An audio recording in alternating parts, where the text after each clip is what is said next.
বাংলাদেশের স্বাধীনতার বয়স 54 বছর হয়ে গেছে। এই 54 বছরে অনেকগুলো স্লোগান নিয়ে বিভিন্ন দল এবং গোষ্ঠী রাষ্ট্র পরিচালনা করেছিল। কেউ এসেছিল সোনার বাংলার স্লোগান নিয়ে, কেউ এসেছিল স্বনির্ভর বাংলার স্লোগান নিয়ে, কেউ এসেছিল সবুজ বাংলার স্লোগান নিয়ে, কেউ এসেছিল ডিজিটাল বাংলার স্লোগান নিয়ে, কেউ এসেছিল স্মার্ট বাংলার স্লোগান নিয়ে। কিন্তু কোন স্লোগান বাংলাদেশের মুক্তি দিতে পারে নাই। সোনার বাংলা আমাদের ধ্বংস করে দিয়েছে।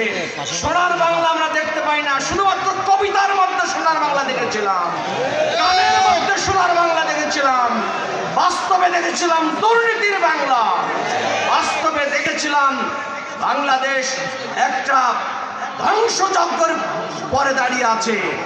এই 54 বছরে হত্যা, লুণ্ঠন, খুন, ধর্ষণ আর লুটপাটের বাংলা দেখেছিলাম।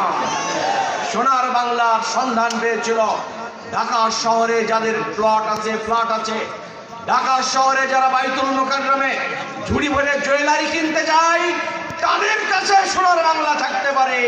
কিন্তু গ্রামে গঞ্জে খেটে খাওয়া আবাল বৃদ্ধ বনিতা মানুষ যারা, তাদের কাছে দুঃখের বাংলা, দারিদ্রের বাংলা, অনাহারের বাংলা আমরা দেখেছি।